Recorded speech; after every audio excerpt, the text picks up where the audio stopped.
this live council meeting is being recorded. Your personal information, including your image, voice, names, opinions, any other personal information disclosed by you during the meeting is collected by the city under the Freedom of Information Protection of Privacy Act for purposes of your participation in public input.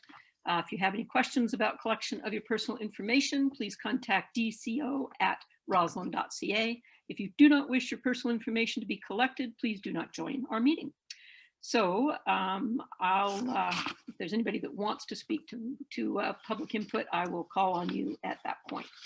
But right now, well, first thing up is public input. So if there's anyone who wants to speak to us, you can put your little hand up. I see we mostly have our guests, although I don't see Dawn, looks like, yet anyway. Okay, so is there anybody who wants to be here for public input? Now's the time. Oh, let's see. I just got a note from Sarah Galling that says click here to join the meeting, and there's no link. Can somebody send Sarah a or connect the link? Staff? Sure. Okay. Yeah, I guess she's on the she went in through the website or went in through whatever and didn't find a link. So I don't know if there's anybody else that has that problem. I've got it, Kathy. You got it. Okay, good. Maybe that's why there's nobody here to talk to us besides our presenters. Okay, so I'll take a motion to adopt the agenda. Who have we got? Okay, Janice and Dirk, any comments on the agenda? Any additions? All in favor of the agenda? Okay. And now we have a number of delegations. And first we have the Community Wildfire Protection Plan. And that is Ms. Tove Paszkowski. And I'm sorry if I mispronounced your name. So the audience is here for you. Lovely. Thank you very much. And welcome. Thank you. I just have to figure out how to share my screen. Sorry, we practiced this, but that's okay. We're not going anywhere. Of course. No, I don't know how to do it. Okay, let's see. Okay. Do you guys see what looks like a presentation window? I don't know what can be seen. Okay. Yes, you can see it. Great. Okay, so first of all, thanks for the opportunity to present. My name is Tove Paszkowski, and I'm a registered professional forester from BA Blackwell & Associates. So my presentation this evening is the first of two. I'm going to be providing an overview of the Community Wildfire Protection Plan, which is a document which is developed to provide an updated and accurate profile of Roslyn's wildfire risk and to provide recommendations to the city to reduce or mitigate that risk. Don Mortimer is going to follow, and he'll be providing an update on the city's Fire Smart program. Don and I work closely together to ensure that the CWPP, which is the overarching document which guides wildfire risk reduction initiatives, both guides and supports the city's Fire Smart program and activities. And I think because the presentations are aligned, I think it makes the most sense to just hold questions until both are complete. Let's see. There we go.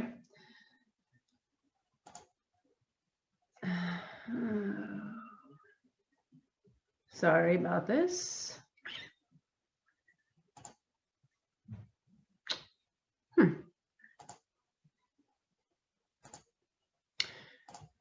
My slideshow and what you see, I don't think are, for some reason, aligned, but that's okay. So the CWPP that I'm presenting on this evening is an update to the original plan, which was originally written around 2009, and then again updated in 2012. And it's best practices to review CWPPs, to review the need for and potentially update those every 5 to 7 years. So this update was triggered by the need to assess progress on recommendations made in the previous plan, to develop new ones because quite a few of them were either implemented or out of date, and to update the risk profile considering changes in both land use as well as forest fuels.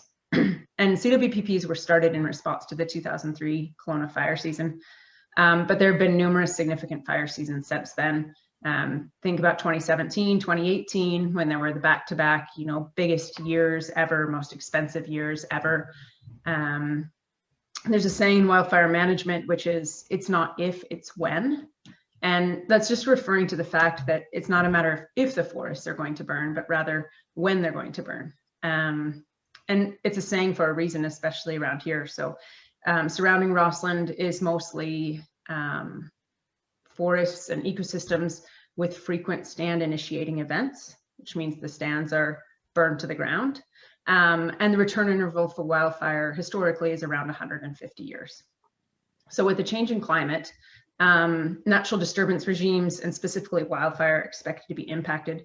So fire seasons are expected to become longer, so start earlier and finish later in the year, have higher maximum and higher average fire season temperatures, less fire season precipitation.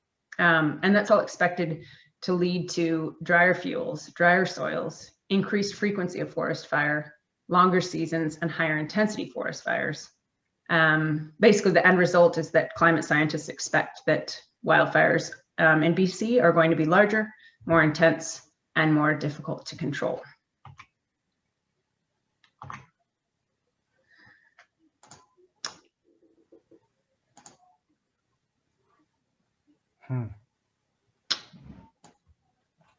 Don't really understand here, sorry.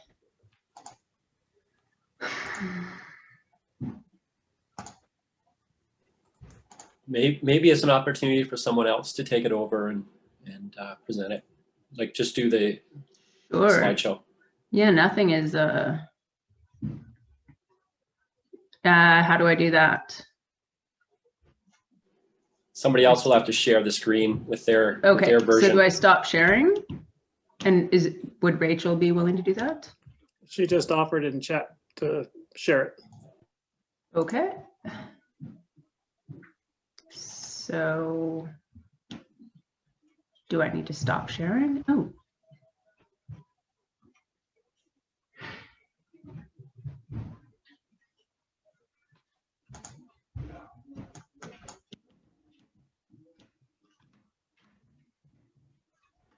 Yeah, just give her a minute to get to it. Yeah, sure. Thanks. Technology is always a little glitchy. Think of it this way, Tove, if you're trying to fly in and present this tonight, you wouldn't have gotten here. So, this is better than not sitting around in an airport not getting it done. That's right. Okay, so I need to, there we go.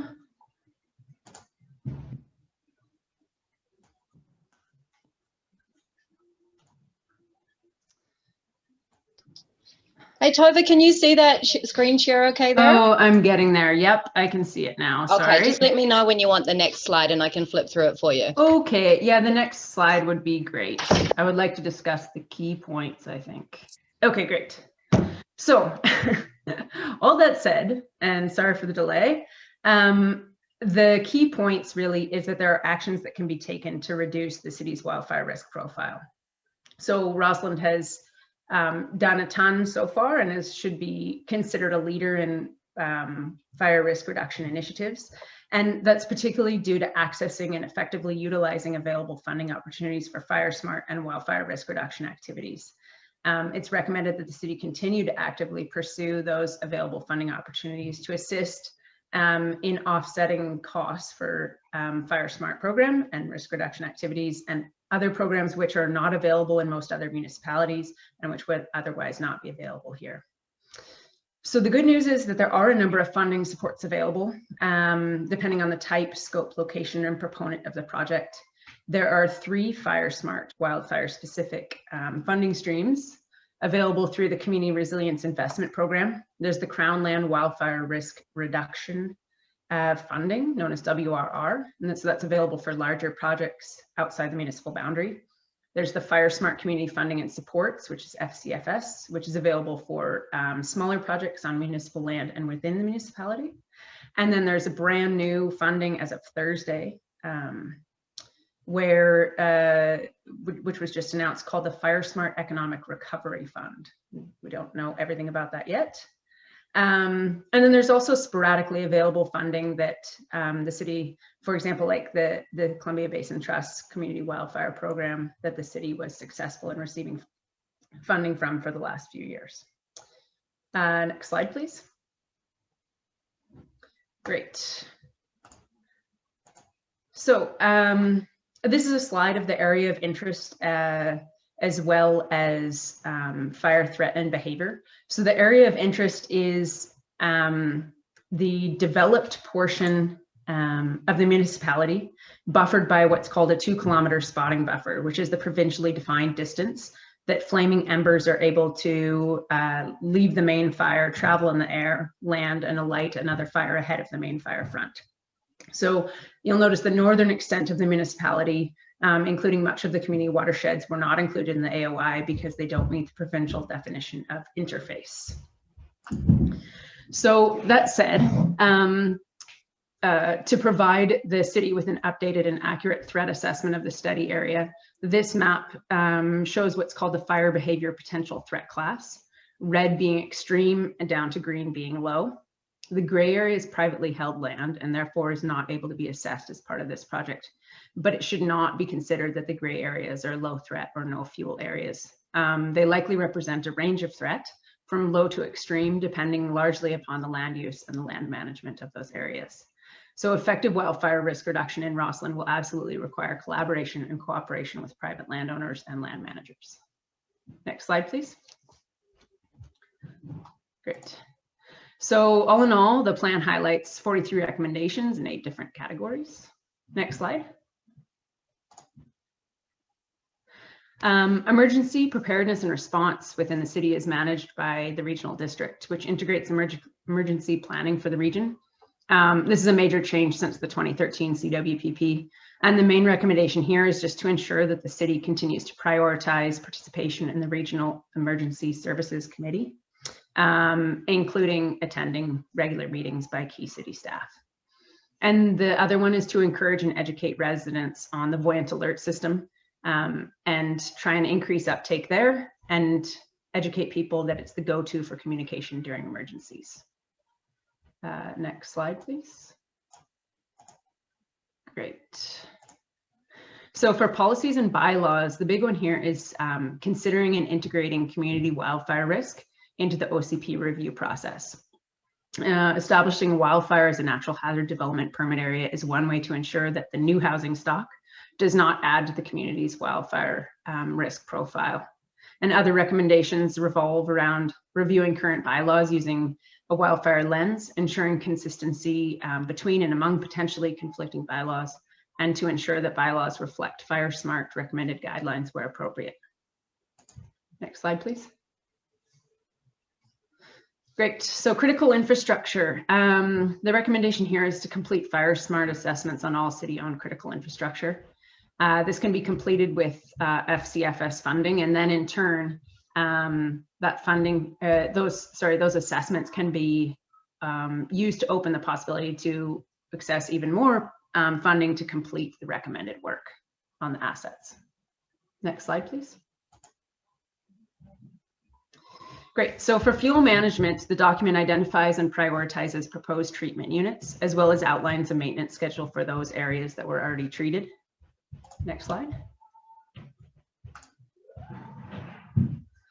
So over 5 days of field work, 61 different plots were established around the area of interest. And from those, 21 areas were identified for potential treatment. They were then prioritized based on distance to values, hazardous fuels, position in relation to values at risk, and dominant fire season wind direction, operational feasibility, as well as other variables. So around 144 hectares of potential treatment area were identified. The next phase is to complete detailed site assessments to identify values and constraints, outline exact treatment area boundaries, net out areas that don't need to be treated within the larger area, and determine treatment specifications. And that's all part of what's called the fuel management prescription process. And on this map, the orange polygons are the proposed treatment units, and the pink polygons are those that have already been treated by the city. Next slide, please. Okay. So the city has completed fuel management on approximately 64 hectares within the city boundary over the last 10 years. These areas were all field assessed as part of this CWPP process, and a maintenance schedule by area is located within the plan. The majority of the areas remain in a moderate or even low fire behavior threat class, so therefore they don't need any maintenance at this time, but ongoing maintenance to keep the areas within an acceptable range of risk should be expected and budgeted for, as forests are dynamic systems. Next slide, please. Great. So the city has been working on reducing the wildfire risk within the community watershed since 2010, completing fuel management projects around the Star Gulch Reservoir and extending to the east of the highway. This CWPP identifies potential locations for fuel management where the AOI overlaps community watersheds, but there is a large amount of community watersheds which were outside the AOI. And for those, it's recommended that the city communicates with the district, with Flinron, regarding the vulnerability of the watersheds to wildfire, as well as to advocate to the district to both identify and implement what are called WRR projects, or larger projects funded through the Wildfire Risk Reduction Program. Next slide, please. Great. So I think Dawn is going to discuss the Fire Smart program in much more detail, but I think the key takeaway here is that Rossland has a really strong Fire Smart program, and I think that's due in large part to the city's support of the program, the professional oversight of the program, and the resulting community engagement that comes out of that.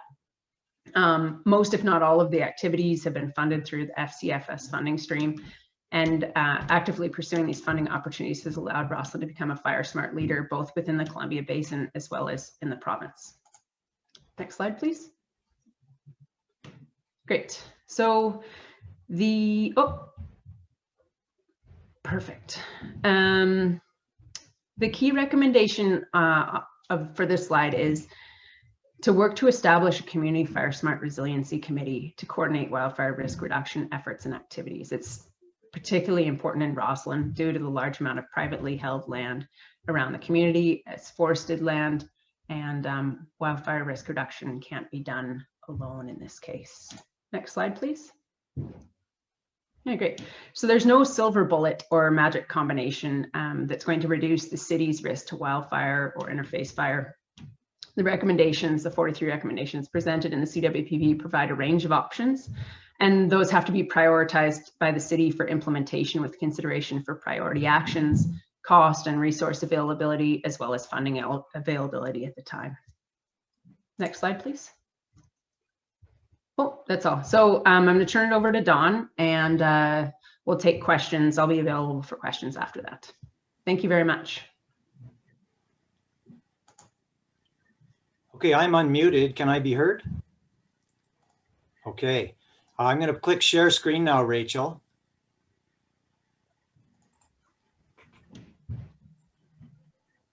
And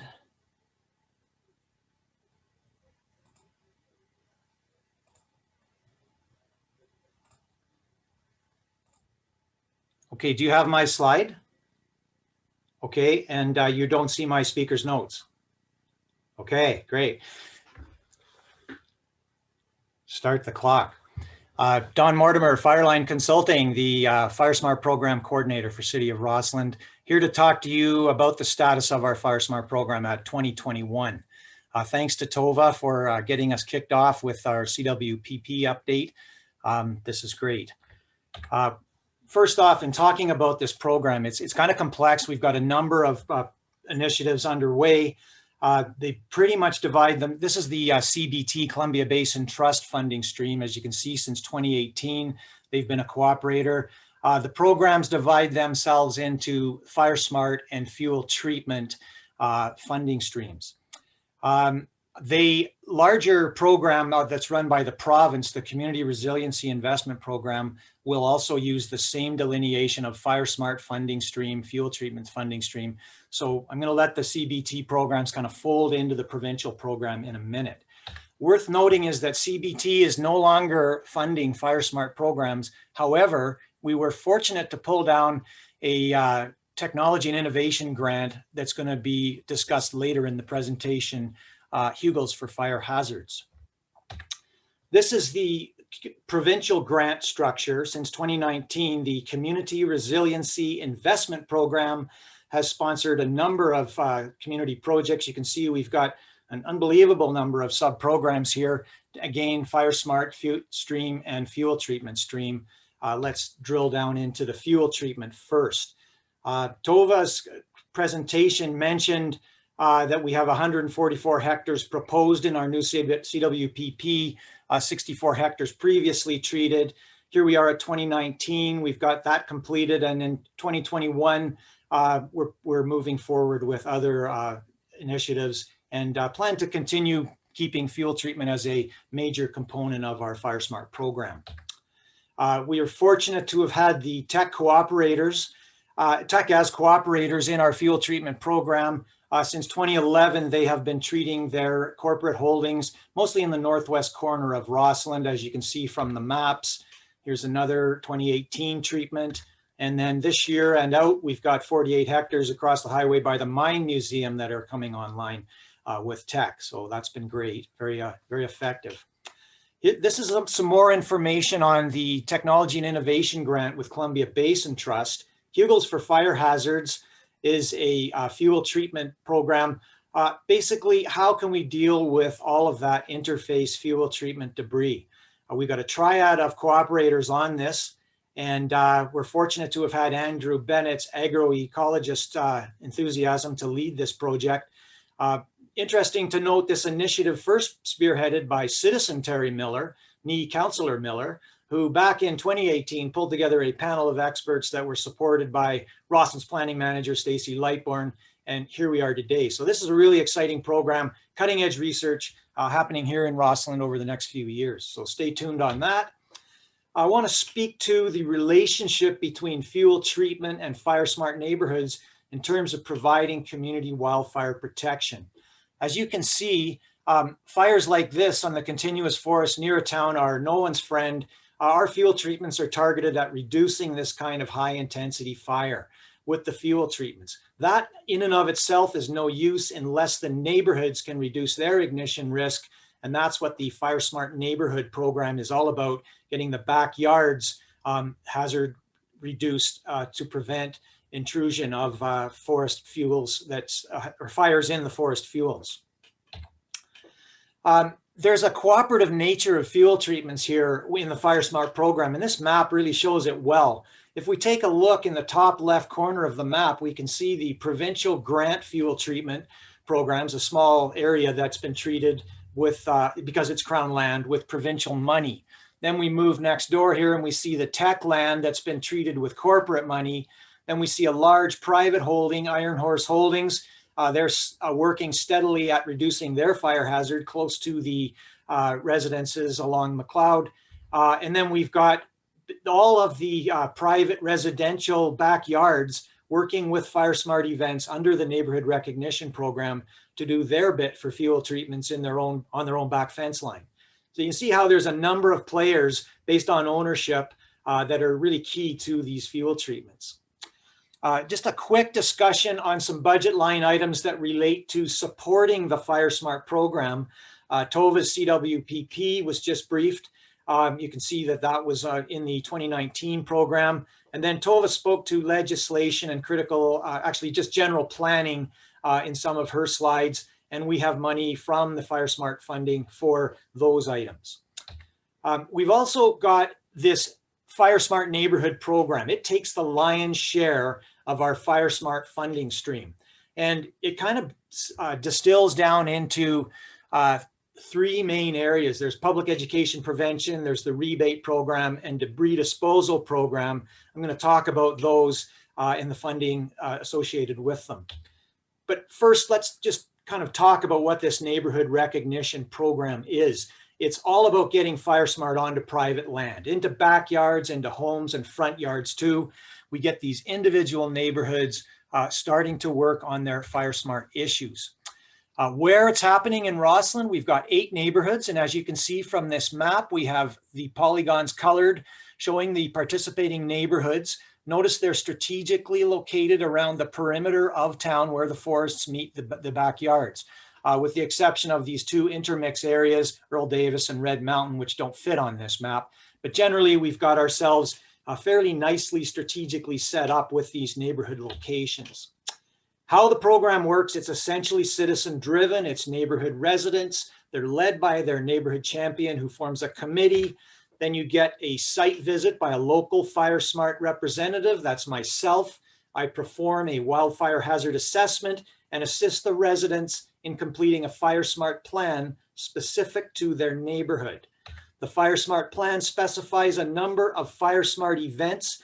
They range from Fire Smart awareness workshops for just general education. They have a classroom and a field component, and in 2 hours, we cover a lot of ground. There's also the wildfire hazard cleanups, which occur with the area being processed by a arborist, and then the debris being pulled out by the neighborhoods in a cleanup. These are becoming an annual neighborhood tradition. They're social, they're fun, they're productive, and it's great to see this happening in Rossland across the 8 neighborhoods. I want to drill into some of the sub-program supports that we have for the Neighborhood Recognition Program. There are 4: the Wildfire Community Preparedness Day Awards, the Wildfire Hazard Cleanup Day, the Fire Smart Debris Disposal Program, the Fire Smart Mitigation Rebate Program. Starting with the Wildfire Community Preparedness Day Awards, this is a program sponsored by Fire Smart Canada and the insurance industry. Neighborhoods can receive a $500 check and some supporting swag. We have had 4 awards to the city of Rossland. We generally get about 50% success on our applications. So hopefully we'll get another 4 or 5 in 2021. We've got Wildfire Hazard Cleanup Day, which occurs in conjunction with Community Wildfire Preparedness Day, a national event. It's kind of organized really well in the Fire Smart neighborhoods, but as you know, this there's uptake across the entire city of Rossland for Wildfire Hazard Cleanup Day. You can see by the increasing load count that we've got pretty good buy-in from the town. Interesting, this was our 2019 poster, and from the Who Knew department, you can see the Bring Out Your Dead, the Monty Python quip that we thought was certainly a great idea for encouraging people to remove forest debris from their properties. And of course, I don't know that in 2020, that same poster would get Bonnie Henry's kindness stamp of approval, so we won't do it again. Another item that supports Wildfire Hazard Cleanup Day is the Fire Smart Event Tool Library. It's kind of self-explanatory. There's 8 of these that are in the neighborhoods. And I would like to say that for a number of months this year, Rossland's Fire Smart program had the only operational library in the entire RDKB. And we're pretty happy about that. The debris disposal program that we operate here. This is managing all of the debris that our Fire Smart events and wildfire hazard cleanup creates. This is provincially supported. It's a win-win. It saves money for the city, and it saves the environment in a number of ways in terms of emissions from burning and even from transporting off-site. So great success. Big tip of the hat to Andrew Bennett, our resident agrologist, who had the vision back in 2018 to get this started. And of course, the Rossland Planning and Operations departments who were quick to recognize the value of this program and support it. Lastly, we have the Fire Smart Mitigation Rebate Program. And this is up to $500 for neighborhoods that, for residents that do Fire Smart hazard reduction work on their homes and yards. We are going to be hitting this very strongly with promotion in 2021. And so stay tuned for how this rolls out. We're expecting a really strong uptake from residents on this. Finishing up here with just, what are the benefits of the Neighborhood Recognition Program? We've got a number of ancillary benefits. There's the eligibility for these Community Preparedness Day Awards. There's the rebate program incentivizing the residents. We've got that whole idea that the neighborhood committees are organized and it gives them kind of negotiating power, and it helps them really move forward on Fire Smart issues. But the number one benefit up here is reduced wildfire risk. You know, when you see neighborhood residences and properties start going from this on the left to this on the right, there's some really important reductions in hazard that have occurred in that picture. When we can get that done, you know, they're simple and inexpensive, aesthetically acceptable, and most important, increasingly common in these fire smart neighborhoods. Structures that don't ignite, don't burn, it's that simple. Fire Smart is a wildfire loss reduction program, and it works. That is the 2021 update on our Fire Smart program. So thank you for your attention, and thank you, Tova, for your CWPP presentation. As Tova had said, she was going to put questions forward to the end of both presentations. And at this time, we will take any questions that come forward. Thank you. Council, does anyone have any questions? Andy. I've got my hand up there. Thank you very much for the presentations, and certainly the report. A lot of material, a lot of information in there. And I guess it's been 8 years since it's been upgraded. A question I had was, I wondered if it was looked at the usage of local roads, trails, and forestry roads specific to motorized usage, recreational usage, and the risk that that may have to the community, certainly during high or extreme fire hazards. I'm living down in the lower part of Rossland, close to the rail grade. More and more I see heavy usage of the trails and secondary roads down here for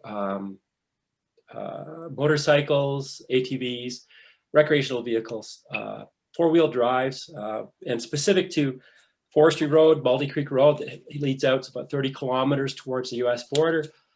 And I'm just wondering, in noting that the fire risk was mostly related to, the greatest fire risk was mostly related to the south and southwest corner of the community. And I just wondered whether that was explored and what there might be to help mitigate the risks there.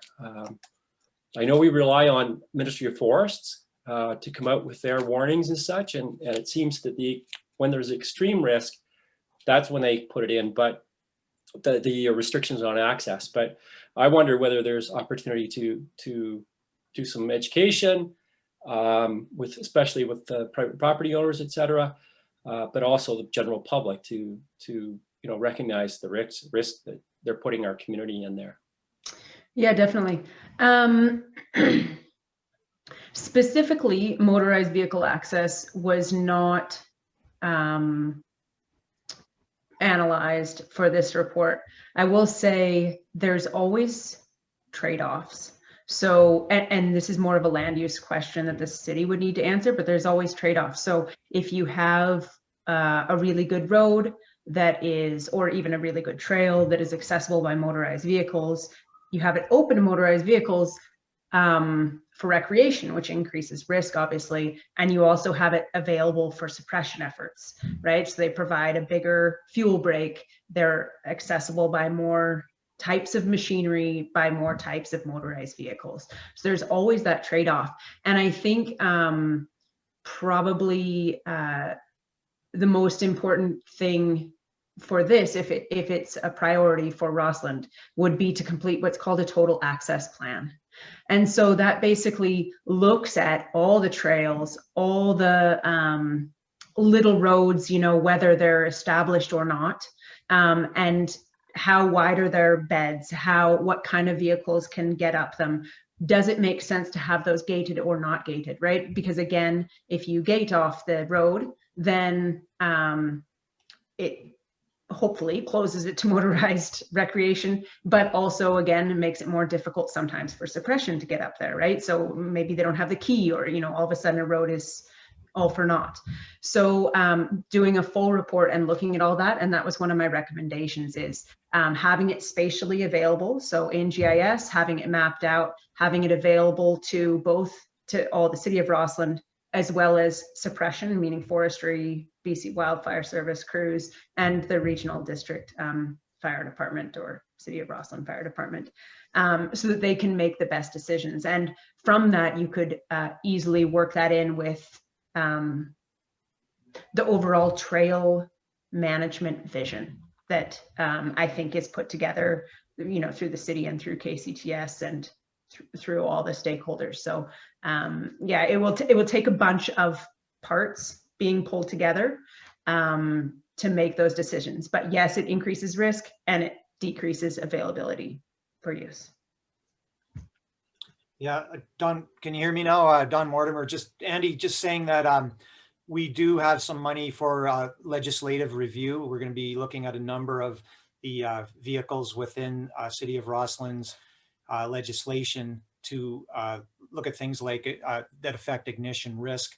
But, you know, when you get right down to it, however the fires start, they are going to start. And what the Fire Smart program is all about is just acknowledging that you're going to have wildfire on the landscape and that it's not going to be able to come into your backyard and burn down your neighborhoods if you've implemented Fire Smart, first of all, starting in the zones right adjacent the structure and then moving further distant out onto the often government-owned land with the provincial fuel treatments. So, you know, we're looking pretty good there. A lot of the fire that would come up to and threaten neighborhoods is going to be of lower intensity because of the fuel treatments. And as we bring more of the properties on into compliance with Fire Smart standards, the chance of those properties burning down is really not going to be very high. Stuart. Yeah, Don, I was just wondering if there's what the plans are to expand the Fire Smart program beyond the current neighbourhoods of focus. Right. So as I was saying, the neighborhoods are prioritized based on a strategic perimeter concept. We obviously have a limited number of resources, so we want to make sure we get the most important neighborhoods included. But going forward, we've added Red Top now down at the golf course. We're looking at some other neighborhoods that want to get participating. So we'll increase the saturation of the neighborhood recognition program. We've got this new funding stream coming in, the Economic Recovery Fund, which also is going to drum up a lot of interest, and it'll make the program more accessible to a wider range of residents in Rossland. So Don, I had a question about that too. I'm going to put something about this in our council newsletter that's going to go out shortly. And I was planning to say something about, oh, if you are interested, if your neighborhood is interested, get a hold of Don. Do you want to do that, or do you want to be more pick and choose who you want to invite to join? You know, generally the way we are approached is a citizen who appreciates just through common sense that they have a wildfire hazard will call up and will, you know, if I sort of appreciate that they do have a wildfire hazard, I'll certainly get them going in the program. If they don't, you know, a lot of people misapprehend what their actual risk is and from where they're located. And, you know, they may have a bit of a fire hazard, but it's not really a wildfire hazard. And we don't want to start working on neighborhoods that really aren't on the pointy end of the stick. That's why we've got that strategic perimeter and the intermix areas. But we got lots of work to do out there at the pointy end of the stick. We don't need to, you know, get everybody interested. Like, for instance, one of the things you might get the whole town interested in would be changing out your roofs if everybody had non-rated cedar shake roofs. But as you know, Rossland has a very high incidence of fire rated roofs. So the main thing we would like to get everybody doing is acknowledging that the vegetation, the coniferous vegetation they have right up against their houses is a huge problem, even if you live some distance from the edge of town. So you should get going on that. And we kind of try and do that with public education. You know, eventually we'll get through to everybody, but neighborhoods we are going to be more selective. You know, we can work on a wording for that, Kathy, with your Council Connects item. Okay, I'm going to call on Chris and then Terry. Hi, Don. Well done. And my question is with regards to our neighboring outlying communities. Are they as active as we are in this? And is there anything that we could do to help showcase what we're doing and help them get a little more active? Right. I guess one of the things is the Neighborhood Recognition Program is a national program.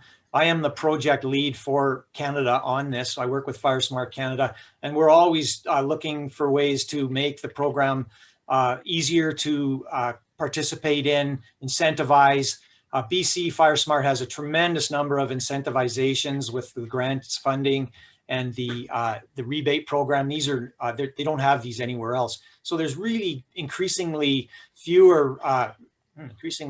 There's less reasons for people not to participate in the neighborhood recognition program. Having said that, the adjacent municipalities in the RDKB have varying levels of participation. They're certainly not participating as strongly as Nelson and Rossland, and Whistler and Fernie very strong, but it's a slowly increasing program buy-in. Terry. Thanks, Kathy. So first of all, and staff and council, my fellow councilmen will laugh when I say this, but I'm just super impressed by this community protection wild plan. I read it with interest and detail, and it's great to see such a comprehensive plan. So thanks for catching me up on this, or giving me this chance to catch up. Quick question for Tove. All that big gray black area in town with the private landowners, what's the path forward there? You said, Tove, that there's a range of high to extreme down to moderate and low. Are there places, I know you haven't studied it, but are there places that jump off the map? Maybe Don knows this too, that and how do we go ahead and help mitigate those risks? Yeah, I have to be a bit careful here. I'm not actually allowed to say what areas may or may not be higher hazard that are private land. Yeah, so and that's by directive of the province to not to do that, right? The funding was for public land, and they've said that we're not allowed to say anything about private land. That said, there are a very few large private landholders around the city, right? You could probably name 5 of them on your hand that own 80% of that gray area. And that was really what I was speaking to in one of the last slides, which is about putting together sort of the committee that meets and jointly gets together and discusses what's going on and how they can coordinate effective wildfire risk reduction activities.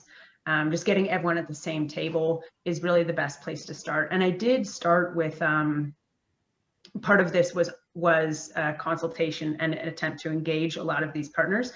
And the ones that I spoke to are actually, that they want to engage. There's no, there was no pullback of like, oh no, we don't think this is a big deal. People think, tech thinks it's a big deal, and Monticola thinks it's a big deal. So that said, getting everyone at the table to try and have them help identify the land, or pay someone to help identify where it's hazardous, or work together to do that, is really the first step for sure. Great. Okay, thanks. Okay, anybody else with any questions? I want to thank you both for the presentation. It was really good. I was really excited to see this this plan update come back, because Roslyn has been working on it for a long time, and it's really great to see it go to the next step. And also the timing's perfect, because as you know, we are right in the midst of reviewing our OCP, and I think a lot of what's here can be incorporated into that. So really excited about that. So thank you very much. And I did notice, some of the climate data that you were using was from 2013, and those were sobering projections then. And we all know they're even worse now. So this has become more urgent and more critical as we go. So thank you both so much for your work. And yeah, we'll be seeing you on the Fire Smart Trail for sure. Thanks. Thanks, Kathy. Okay. All Thanks right. a lot. Good night. Thanks. That was great. Okay, so next up we have Donna Wilczynski, and I've probably brutalized her name, and I'm sorry, Donna, and this is for the West Kootenay Boundary Community Investment Co-op. So we are looking forward to your presentation, Donna, if you are here. I am here, Your Worship. Thank you very much for that welcome. I don't know why it's my bit emoji up there. Oh, hang on. I have to hit my start video there. So hello, everyone. Good evening, Your Worship and members of council. As Mayor Moore said, my name is Donna Wilczynski, and I am here tonight with my colleague Tyler Rice, and we are both from the West Kootenay Boundary Community Investment Co-op. Eden Yesh, who is from the BC Community Impact Investment Coalition, had a family reason why he couldn't make it tonight. He was supposed to attend, and he sends his regrets along. Tonight, I want to talk to you a little bit about how you can make an impact by building local capital and capacity in your community, and how you can be part of the movement to transform the economy in your city. So, oh, thank you very much, Rachel. You're bringing that. I've got to share my screen here. I don't see where I can share my screen. There it is. Thank you. And that away here. There we go. Thank you. Like I said, I want to talk to you a little bit tonight about how you can make an impact by building local capital and capacity, and how you can be part of the movement that will transform the economy in your city. The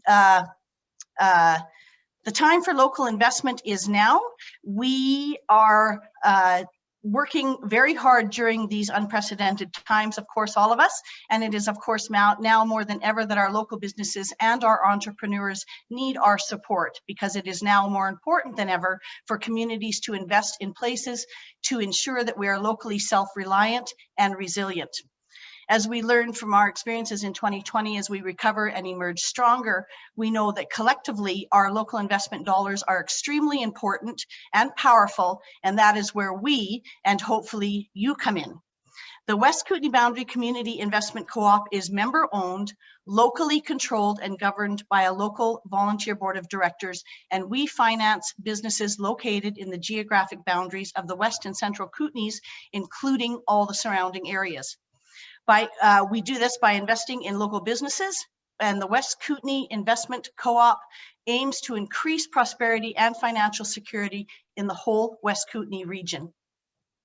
Now, the use of community investment co-ops is kind of a new approach that encourages investors to keep their investments local.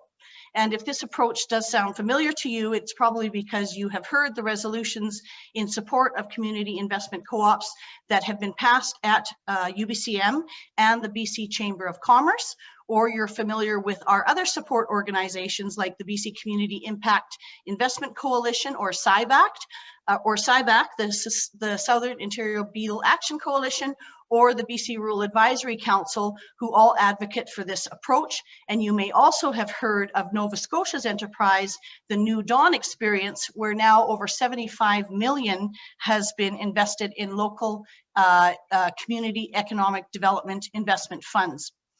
We are a little bit behind in BC, but rules and regulations are changing, and there are now 12 investment co-ops that are formed in BC, and there are several others that are in development. Currently, however, if you wanted to invest in your local community, there are no clear avenues to do that. In most cases, your investment broker simply would not have the means to help you invest locally, and your investment dollars would simply be invested elsewhere, out and away from your community, and that is something that we are working very hard to change. At West Kootenay Boundary Community Investment Co-op, we also understand that good partnerships breed innovation. We work with all of the local chambers, and we are partners with the 3 regional community futures who help us with our due diligence on our loan application criteria, and they are the ones who leverage our member investment fund with local financial institutions to ultimately provide the capital that our local businesses need to grow and succeed. Community investment co-ops allow residents and organizations to invest where they live, work, and play, thus creating new and helping existing business to succeed, and thus creating a sustainable local economy for that community. And that is what we call a win-win. That win-win is the impact of building capital and capacity that I mentioned at the beginning of this slide presentation. And the West Kootenay Boundary Community Investment Co-op is currently embarking on our second capital raise to do exactly that. We are asking you to invest in your community to help create a thriving local financial ecosystem by diverting a small but substantial percentage of capital to the co-op, and by doing so, you create significant local investment power, and keeping your investment circulating locally generates a significant impact right in your community, right here at home. Win-win. Now, our community investment co-op is definitely in full swing. Last year, we finished putting our financial processes in place, and we have a number of business loan applications that are in different stages of processing. And it is also important to note that our successful loan applicants also receive business development guidance and support, either from our board of directors that collectively have many years of business experience, as well as from our friends at Community Futures, who of course are exemplary in that kind of support.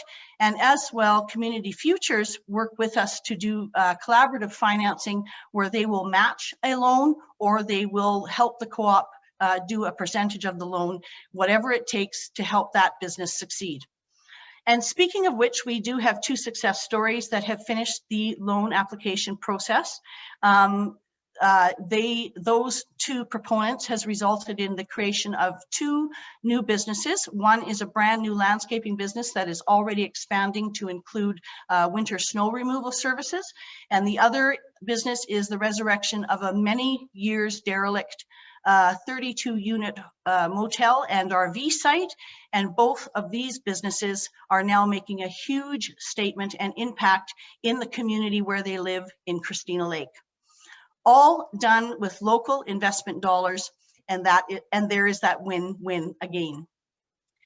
To this end, we are asking you to invest in the community you serve by becoming a member and investor of the West Kootenay Boundary Community Investment Co-op by purchasing between $10,000 and $100,000 in membership shares.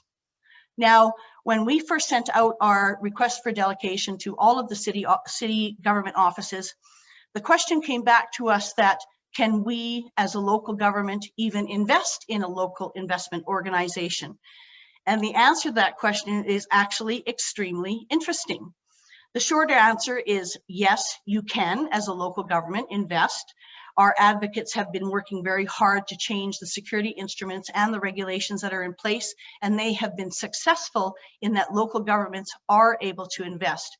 However, and here is the interesting part, there is no precedence that we are aware of currently where a local government has actually invested into a local investment organization in BC yet.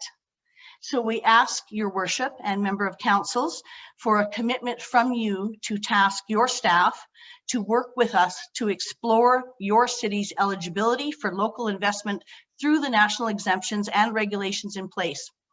Our co-op is willing to help you with this by providing legal counsel, and that we are lucky enough to have on board with us that believe in and are helping us with this local investment initiative. And there is one thing that I want you to keep in mind when you are considering becoming a member of the co-op, that we are still trailblazing these new ways for investment to be repatriated back into our local communities. So if we become the precedent, then kudos to everyone, including the local government, who is willing to put in the work and the time to explore this avenue with us, resulting as well in a message to your community that will be loud and clear that you believe in local businesses and the success of your own local economy. So we ask you to be part of the movement that transforms your community's economy and invest where you live, work, and play.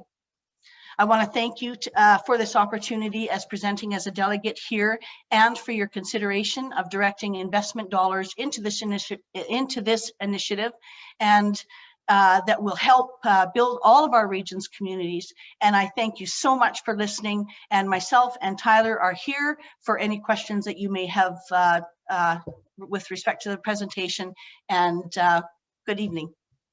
Thank you. Donna, we appreciate your enthusiasm. That's great. Council, does anyone have any questions they would like to ask? Okay, let's see. Andy. Just one. The requirement to not requirement, but the option to invest in these funds, is the funds go directly back into our community business group? Is it specific to Roslyn, or is it also a larger fund that's kind of West Kootenay wide, as you referred to in your presentation? The fund is West Kootenay wide, and how we do that is we have a subcommittee that reviews all the loan applications that come in our direction, and we have representation from across the West Kootenays that represent all of those. So depending if where the applications come from, that is where the loan dollars go to. So if there's, there's applications from Roslyn. In this case, we've got 2 from Christina Lake so far that have been successful. We've got ones in the works that are from Caslow currently. Another one, I think, from Nelson. We've got 2 that we're looking at from Grand Forks. So a very broad across the Kootenays sort of collaborative effort to be able to help all of our communities, be resilient. And just further to Donna's comment, and thank you, Your Worship and Council, for taking the time to hear us. And Andy, just to speak to that a bit further, depending on the magnitude of interest, we could take it to the board to restrict funds to a certain geographic area if that was the direction of the funds coming to the board and the co-op. Thank you. Other questions? I see another hand. Terry. Hi, thanks for that, you guys. Can you tell me a bit more about how you're structured? I get that you're a co-op. I saw the Community Futures logo. What's the a bit more about the structure and staffing, and you've got a board of directors. Can you tell me a bit more there? Yeah, absolutely. I'll jump in here, Don, just very quickly. We've got a membership base that is a cooperative structure. Currently over 115 members made up of residents of the West Kootenay boundary. Right now, we've got over $120,000 of cash in hand and 30,000 deployed in loans within greater than that in the community. So the board of directors is made up of a mix of professionals, community members, mixed background and geographic location. And Donna, do you have the makeup by location for board members? The board members that look at the loan applications are from all the way from, we've got somebody from Castlegar on there, somebody from Trail on there that take care of the east end of things, and then we've got 2 that are from Christina Lake and 1 that is from Grand Forks. So there's separate committees that adjudicate the opportunities that come into the West Kootenay boundary for analysis. The relationship with the Community Futures is based on a due diligence and also syndicated basis, in so much as an opportunity comes in, we get to leverage the back office and loans evaluation process that Community Futures has been so successful with in the Central Kootenays, as well as throughout the Kootenays in general. And so once it's approved by the investment committee, then it rolls up to the board for ultimate approval.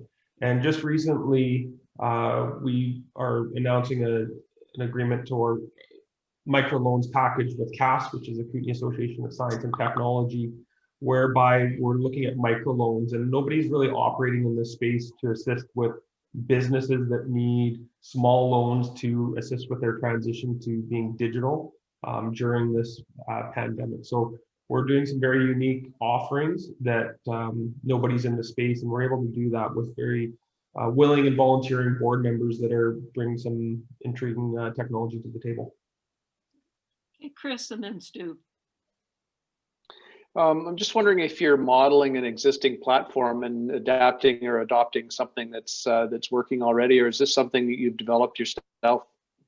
This is 2.0, and it was built on the back of the 1.0 success that they had in the Creston Community Impact Co-op. And so that was originally spearheaded by Eden Yesh with a number of community members in Creston, and resounding success. And they mirrored that model and established the West Kootenay Boundary Community Investment Co-op, as well as the East Kootenay Boundary Community Investment Co-op. So we are mirrored in the East Kootenays with a similar model as ours. Stuart. Yeah, I sort of understand how you give the money away, but as a potential investor, I'm just curious about the return and the risk. Absolutely. With any type of investing, there's risk and reward. And this is, for all intents and purposes, investing, and there is risk associated with it. What we do as an organization is we mitigate that risk by the character evaluation for the loans that we're entering into, as well as the due diligence that's supported by Community Futures and the board members with a cross section of industry expertise and community involvement. So you're absolutely right that there is exposure. To date, the loans that, or the investments that have been issued have been backed by security, and they have been on loans. We are exploring equity investments and other type of opportunities as well, which would be higher risk, but we're absolutely cognizant that we are investing community money in community projects. So you're right, Stuart, these are risk funds. I will point out that we have a very low risk tolerance and risk averse board, and our evaluation is very deep and robust and mitigated, as I said, with Community Futures. But one thing to keep in mind is environmental, social, and governance investing is the path forward. There's a lot of mutual funds and private equity funds that are out there today that will not make an investment unless the investment class has an ESG in place. And so what's happening is we see a lot of institutional money going to their brokers. So let's say you guys have assets under management as a city, but those might go to a management company, which then go to Vancouver, or Toronto, or New York, and they're turning around and looking for ESG type of investments. And what we want to say is, we're in your backyard, we're available, and we are doing pure ESG investments in your local community. And so if we are unsuccessful with a loan, and we have that unfortunate situation, I find credence in my own exposure in those investments that money is getting lost by my own community. And when you invest dollars in your own community, it gets recycled many times, regardless of the nature of it. Okay, great. Stuart.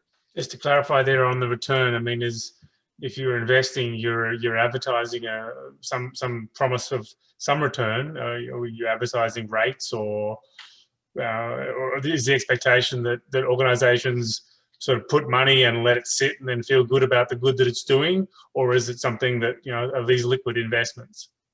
So these are not, there is a liquid nature to it in so much as you can call back your investment, and there's a requirement for us to keep a certain amount of cash on hand, and there's redemption thresholds that you can have. We can't speak to rates of returns other than historic rates, and because we're not a guaranteed investment certificate. We can speak to the success that Crescent had in their first year of launch, and subsequently paying a dividend shortly thereafter.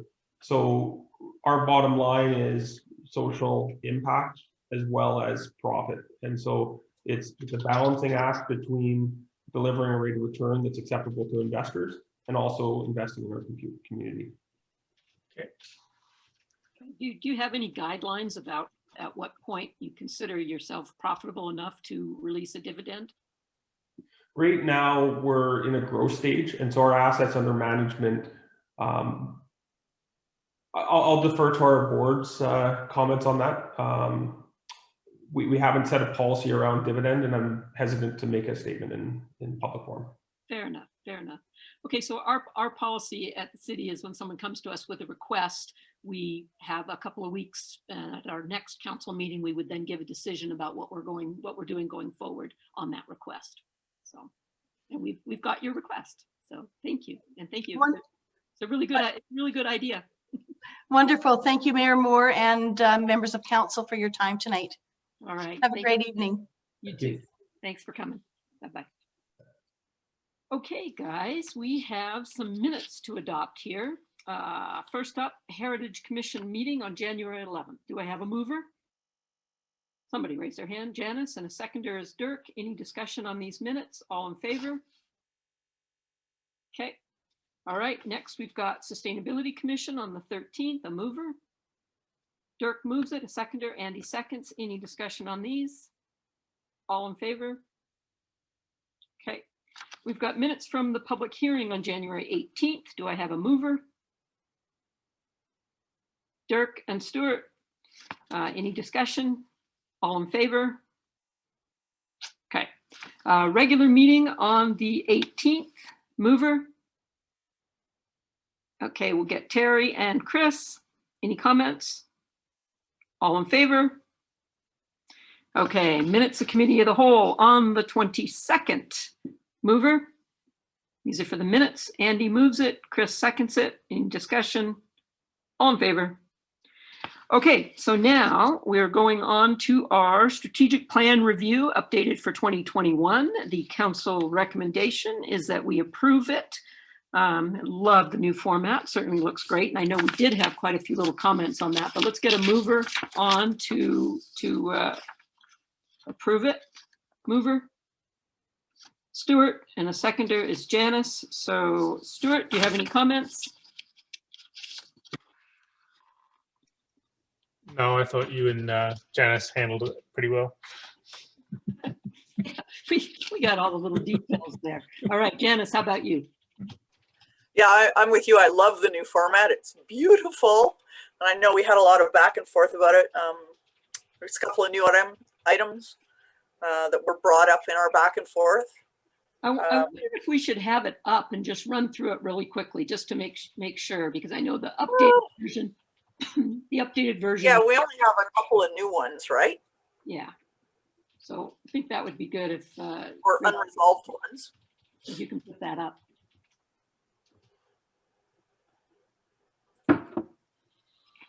There it is. Look how cute that is. Okay. All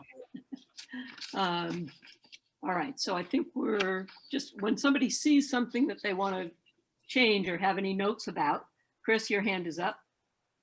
Yeah, I'm not loving the mission statement. If we get onto the mission statement on page 80.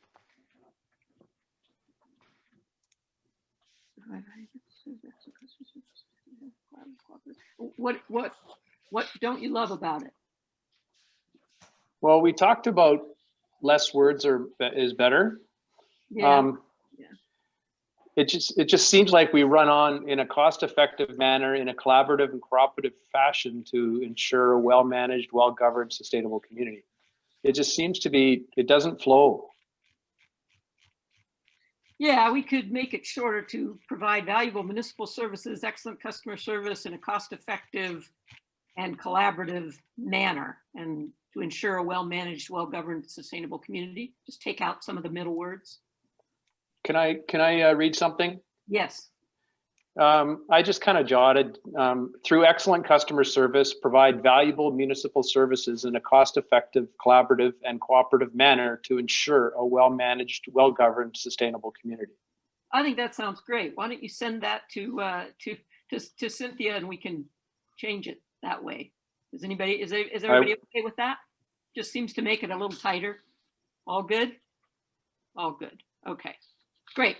So Chris, your job is to send an email. I will do that right now. Perfect. Okay, let's see. So anybody else have something? I know we were talking about tightening up back on the thing to make it more a human nature threat or weakness or something. I know we had that, but does anybody have anything before that? Janice, did you raise your hand? Yeah. I did. You had mentioned in item 5.0, so which is page 85,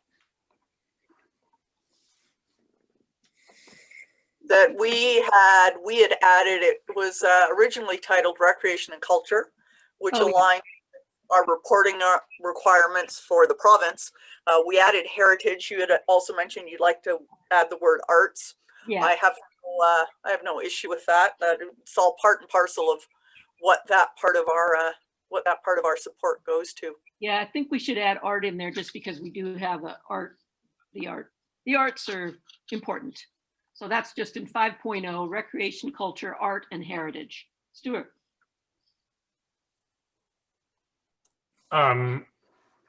Doesn't culture cover art and heritage? Not necessarily.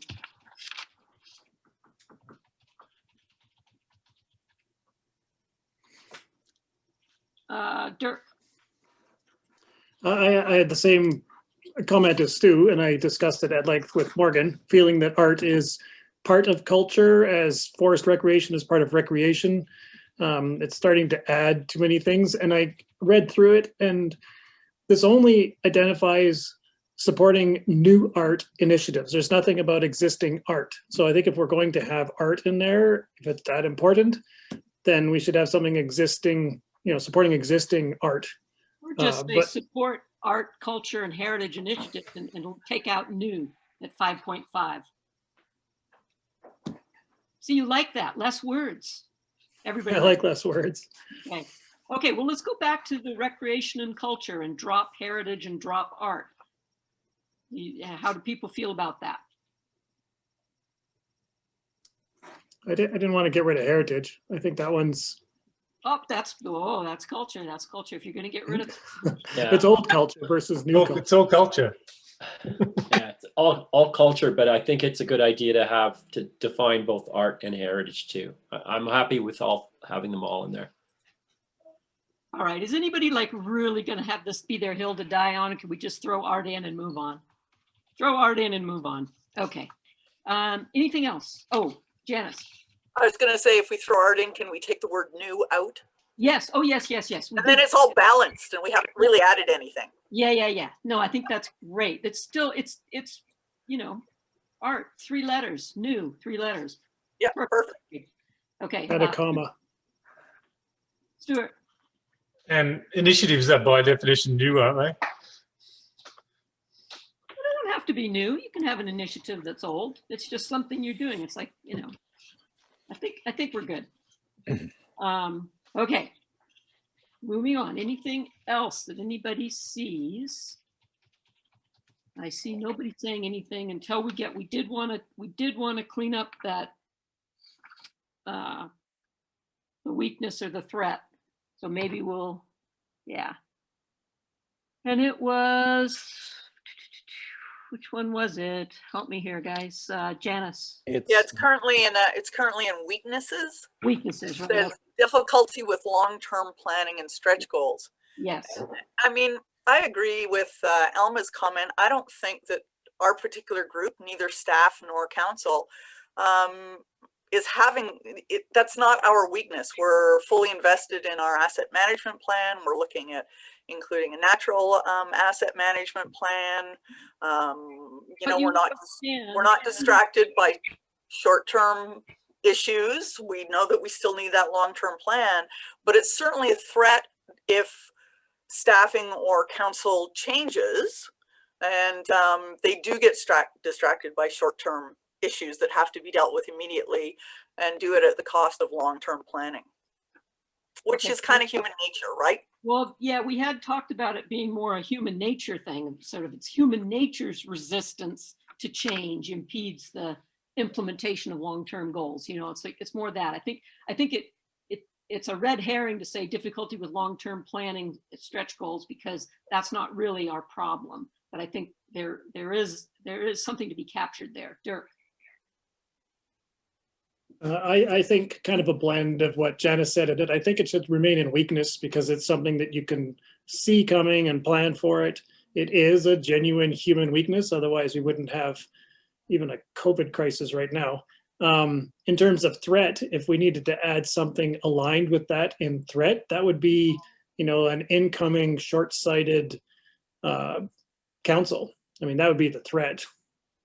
We know that we know the tangible risks associated with, the frailty of our human planning. The threat would be that something comes in and runs up against that. Okay, so let's see. Would you would you just want to say that a threat would be a change of staff and council, short-term thinking by future staff and council?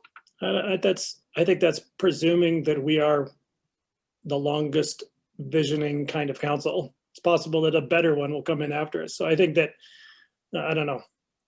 I think we just no, understand that. You say that the threat is that a different council is, it's not saying we're the best, it's just saying that we're not short-term. Okay, hold on, then Stuart and then Janice. I think the insane policies by populist politicians covers that. That could. Okay. Let's see, Janice and then Terry. I was just going to say, we could word it something like, you know, the threat of distractions of immediate crisis at the cost of long-term planning. Oh, that sounds good. How's that? Everybody like that? That's good, Janice. Okay. Thanks, Terry. Cynthia, do you have that? No, we did not catch that. I can send an email. Yep. That would be great. Thanks. That's great. Okay, Terry. Well, it just occurred to me and around, so there's the human decision making or the cognitive limits of us thinking, you know, 20 years ahead, but it's also attached to the financial, there's a financial component to that. So if we woke up collectively as a council, and again, just as an example, we, like the one I used in the email thread said, we really want to get our head around our food security, and it's going to cost us $5 million over the next 3 years. Is the financial, do we have any kind of capacity for big long-term goals that wouldn't have a return on investment in short term? So that adds a twist, but it speaks to what I was getting at when I raised this whole business in the first place. So give us the Coles notes in like 5 words. Long-term, large-scale investments are hard to justify financially. Okay, and is that a threat?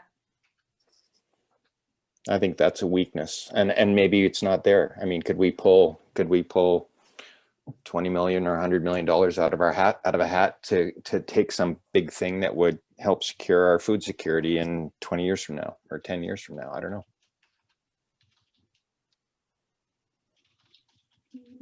Well, Janice and then Stuart. I was just going to say, I think that's a good point, is that, you know, the weakness is our ability to maybe communicate the benefit of those big financial decisions long term, you know, and the challenges that people can't absorb the scope of either the size of the expenditure or the benefit that they'll get far down the road.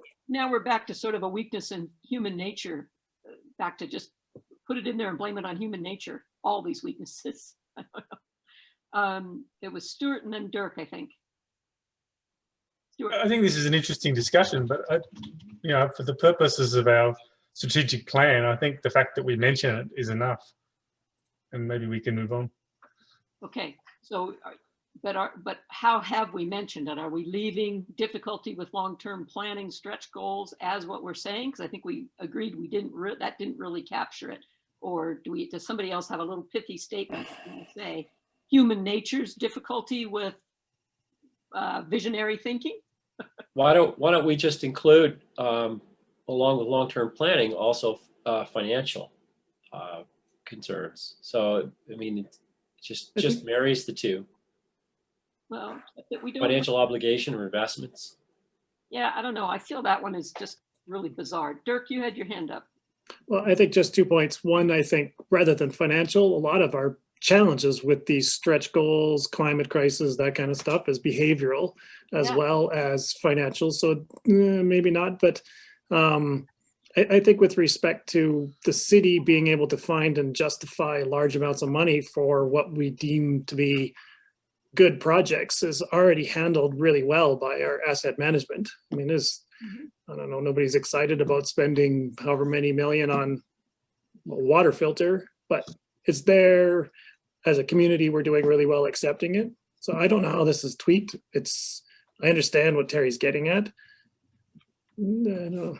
Yeah, I don't know. I still keep going back to a weakness is human nature's difficulty with, you know, visionary thinking or something, because it really isn't us either planning for our financial future or us with long-term planning. The city's doing a good job of that, but it's just we have to bring the community along, and that's where I think the weakness is. Dirk.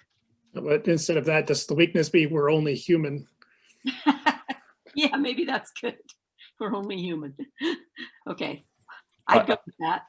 Terry. Yeah, and quite honestly, we've had great conversations. If we could take this away, I don't think difficulty with long-term planning is appropriate here.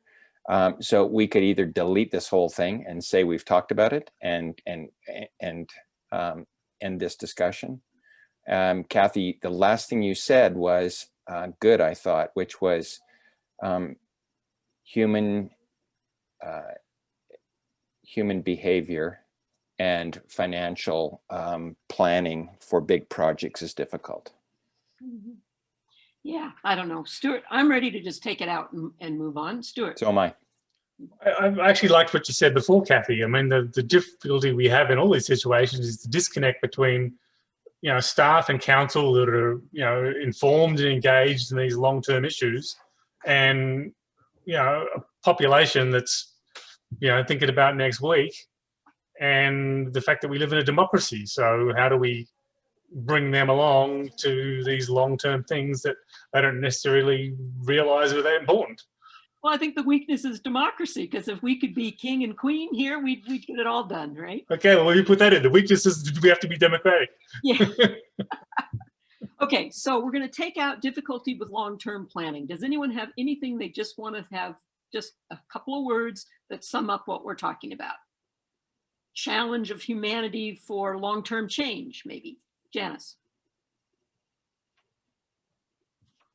Sorry, I was just writing it down. I was thinking about what Stuart said. It was really good. Disconnect between council long-term planning and community immediate goals. Does that summarize it? That sounds good. But maybe these are just the nature of the challenges of democratic governance and aren't necessarily something that's roles and specific. So maybe it doesn't need to be in here. I don't know. I liked what Janice said, and she's already sending an email. So, you know, okay. Yeah, you good with that? Everybody good? Did I summarize what you said okay, Stuart? That's good with me. Yeah. Okay. Okay, so with those few little changes, those little edits we've got, I think we can all vote to approve our new strat plan. It was good discussion and a lot of fun, and it looks great. All in favor? Okay, thanks. Chris, I know you're in favor. Okay, so now we're moving on to the subdivision development servicing bylaw, and this is that we read it for a first time, and further that it gets circulated to stakeholders. And I just want to say, first of all, like, this has been a long time coming, and it is really great to see. So, you know, congratulations to staff and the consultants for getting this done. It's really important. So who's going to move it? Dirk, and a seconder? Chris. Okay, Dirk, you have comments on it? I have three. I know Stacy knows one of the ones that I'm going to bring up, but I think there are, I don't know how to do this, move it with three additions, but should I just read my three and then Stacy, you can, I don't know, hold your nose or. They're different enough. We might want to talk about each one and do it as an amendment. Okay. If you do all three and then somebody doesn't like two and they like the other, we're going to be a mess. So why don't you do one at a time? Okay, one at a time. I felt that it's very important. We define roads and all kinds of stuff. We don't define water courses. So I'd like to have streams as sort of defined by the Water Sustainability Act in there. I can send that. Really just getting a strong definition for streams when we get into that protection of streams. Okay, Stacy, do you have a comment on that? No, that sounds good. Okay, anybody else want to comment on that? All right, one down. Dirk, go for two One more. down. See which one. I gotta find this. Okay, so invasive species. I think it is extraordinarily important that we start to get invasive species in here. We have it as 6.3 in our super duper strategic plan that we're going to consider invasive species in all planning things. And it's not mentioned in here at all. And I think it really needs to be. I mean, the costs to the city, if we start to run into problems, I make a living helping cities control their invasive plants, and I know it's super cheap. So I think it's important that we. Okay, so are you thinking of have it in here in the sense that we require the developer to deal with invasive species in the subdivision as part of their subdividing process? Yeah, akin to what we do with Appendix A for soils and sediment management. I mean, invasive plants is along those same lines. We need to manage them the same way. And I think engaging as a stakeholder, engaging CCIS. I know that they work hard to get buy-in from communities. So that's my second one, including invasive species and engaging CCIS for some of the language and help with that. Okay, Stacy, do you have a comment on that one? Yeah, my question is where you're proposing to include invasive species. My thoughts were when we do the OCP to have like development permit area guidelines, and it's the same with wildfire protection because they're more appropriate within a development permit area, which is always a requirement before subdivision.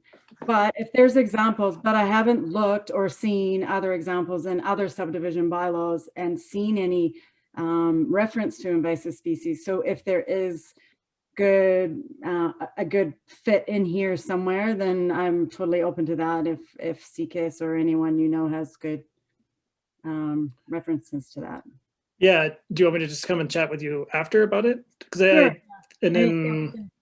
So Okay. yeah, so wait, let's say we're all good with the streams in there, and then we could say with invasive species as part of our first reading here, we want you and Stacy to talk about this and do that. We won't commit to anything until we see what you guys come back with. Okay, and then third. Yeah, the third one was the penalties, and I just saw that the penalty of $2,000, particularly when you get into thinking from the lens of invasive species. If somebody moves around and gets an introduction of knotweed, I mean, I've dealt with a massive neighborhood down in the Lower Mainland that has fire ants everywhere because they didn't manage anything coming onto site, and the ongoing costs to the community are huge. And the $2,000 for a developer would be cost of doing business. It's like, oops. Some knotweed, here's $2,000, I'm sorry. But the costs to manage that down the road are way, way higher than that. That could fall on the city.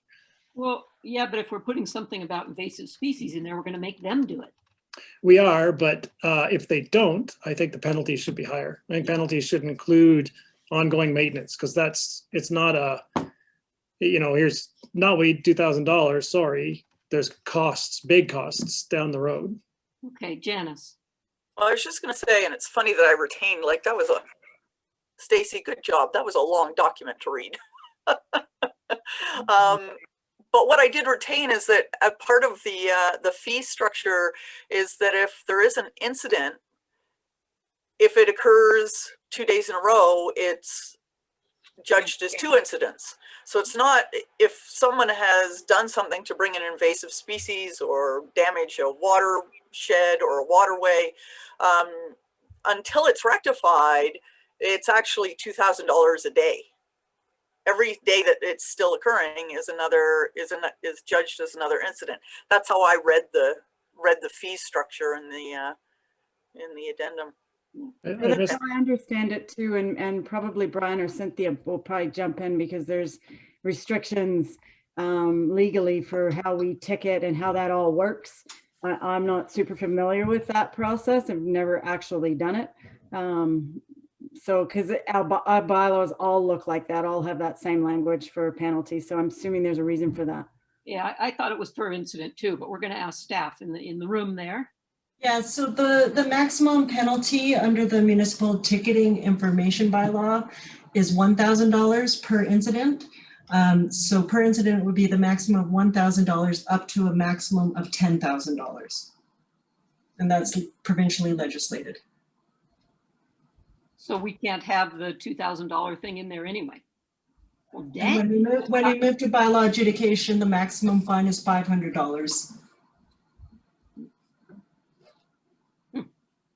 Well, we're gonna have to think about that one. So we can play with the numbers a little bit, but charging a developer for ongoing operation and maintenance costs after we take over a subdivision is something that we would not be doing. And so if the invasive species kind of activities are not specifically adhered to or addressed in the development process, then Stacy would not be approving the application as is. So that's kind of where we get the hammer on the head on that one. Yeah, so it sounds like if we put something in there that's very strong that they have to eradicate any invasive species or they're not going forward. I mean, Correct, unless yeah. they're bringing it in during the construction project or something, in which case then we're just screwed, I guess. Okay, so Dirk's had his comments in there, and now I want to see if anybody else, Andy. So just to clarify, then we don't have any recourse down the road, and that's I think where Dirk was going. He says, well, what happens in 5 years if all of a sudden a bunch of knotweed shows up because it was spread and it took that long to develop or build or grow. So we don't have any recourse at that point, by the sounds of it. That's what Cynthia was saying. Yeah, that sounds bad. Okay, Terry, you're up, and then Stu. Stacy, can you tell me, I'm wondering about the stormwater piece, and there's a lot of information there, so I'll admit I was a bit overwhelmed, but any thoughts about those catchment areas, i.e. Taking those dramatic runoffs that we'll get now from time to time and in bigger intensity and trying to capture and store water versus putting it in a pipe? I know I see all kinds of language in there, but I'd like to hear it from you. Yeah, that's the intent, that it's not all going to go into a pipe, that we will retain it before it goes. So we'll retain it either, in a pond or in a ditch or whatever way, depending. Every situation is different, which is why this is written kind of sort of leaves it up to the universe almost, because it's all dependent on the situation. It gets really hard to create an area to retain on a hillside that's you got to do it at the top and then it's got to flow somewhere slow down somewhere else. I'm not the expert on stormwater management, but the intent of the regulation is to give flexibility.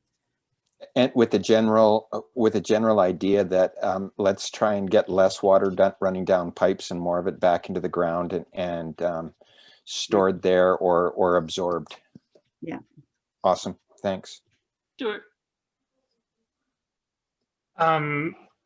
So it's going to make a bit of a longer point here, but my concern is about affordability and the housing mix in our community.